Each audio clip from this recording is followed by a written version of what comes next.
This just in, the number of cases confirmed worldwide of coronavirus has now topped 200,000, according to Johns Hopkins University. There's mounting pressure, meanwhile, for schools to be shut. That could, though, have a serious impact on the economy and the health service. Andrew Bull is a head teacher from Cardinal Newman School in Luton. He says his staff are struggling to cope.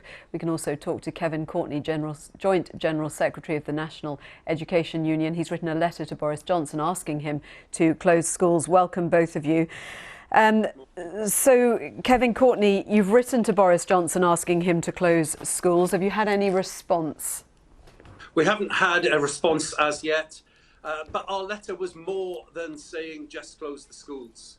We've said to Boris Johnson that in the situation where anybody who has symptoms has to self-isolate, and now where Boris Johnson the government has put out a list of conditions that means that people should protect themselves, and that's pregnant women, it's people with COPD, emphysema, asthma, with chronic heart, lung, kidney disease, with Parkinson's. There are so many conditions where teachers have now and support staff have been told they shouldn't be in school, and where those staff, if they are a carer, if their partner has one of those conditions, or their parent that they're caring for, or their children that they're caring for, they obviously feel that they shouldn't be in school because they're opening themselves up to taking that disease home to their loved one.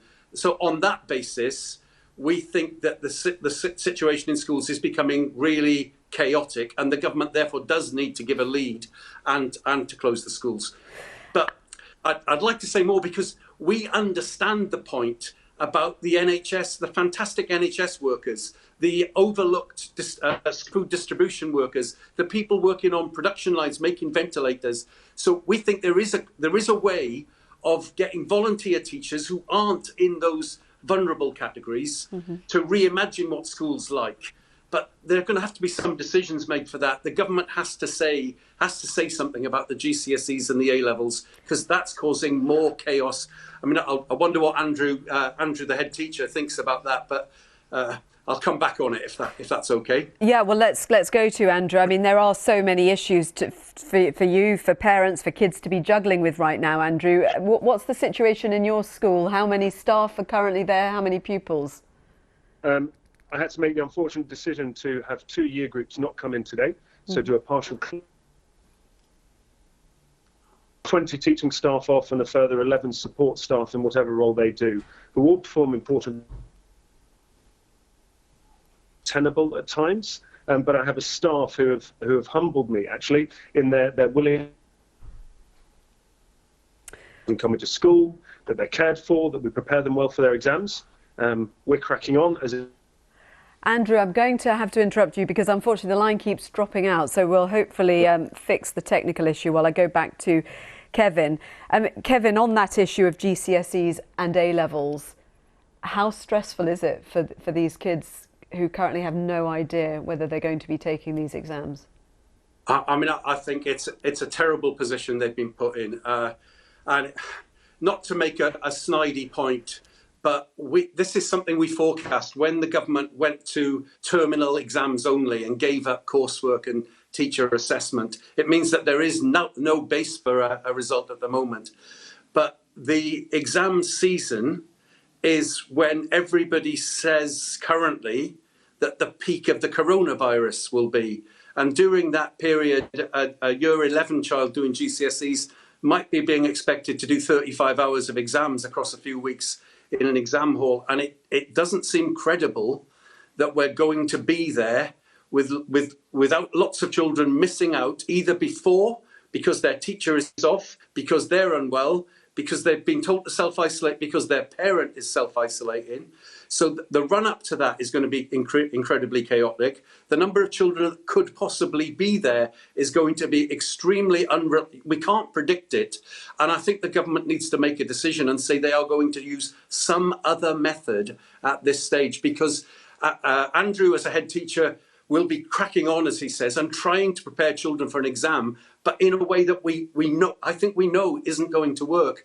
The government needs to step up to this. They need to make some decisions. So when you say use some other method, what do you mean? What do you think would be the best thing that could be done for these kids right now? Well, let me say that in primary schools, they should just announce now that the SATs aren't happening. And you know that that's been my union's position for many years. That's not what I'm saying here. I'm saying that primary head teachers, they need to be able to think about what matters now, and that's whether the children on free school meals are being fed, whether other children in food poverty are being fed, about the children of NHS families, and they don't need other things to worry about. The Year 6 kids won't be there for the SATs exam, so the government should announce that they aren't going to happen. With the GCSEs and A-levels, it is more complicated because those at 16 and 18 children do need some sort of certification. We want to talk with the government about how that is going to be managed, but it doesn't seem to us that the exams are going to be the way to do it. We've already seen chief executives. I think we can go back to Andrew in a moment, but just briefly, do you think predictions might do the trick, or would it be having the exams later, September?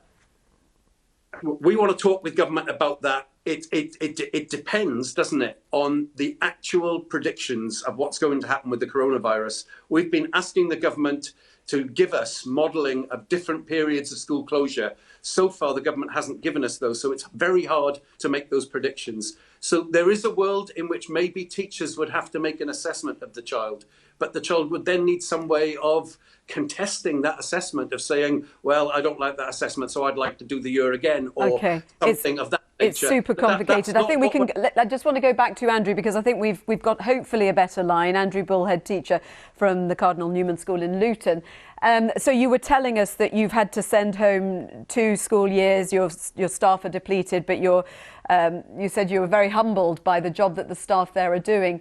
Do you think, though, that the school can limp on for much longer? I have a duty of care to my local community, and I will endeavour to keep the school open.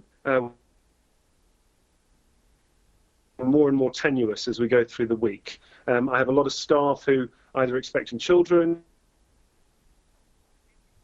who are showing symptoms, and so they're having to self-isolate. My main concern is that they're cared for. Andrew, I think we got the gist of what you were saying. Obviously, your primary concern is for those kids in your school, and obviously the welfare and well-being of your teachers as well. Thank you very much indeed, and thank you also, Kevin Courtney, Joint General Secretary of the National Education Union.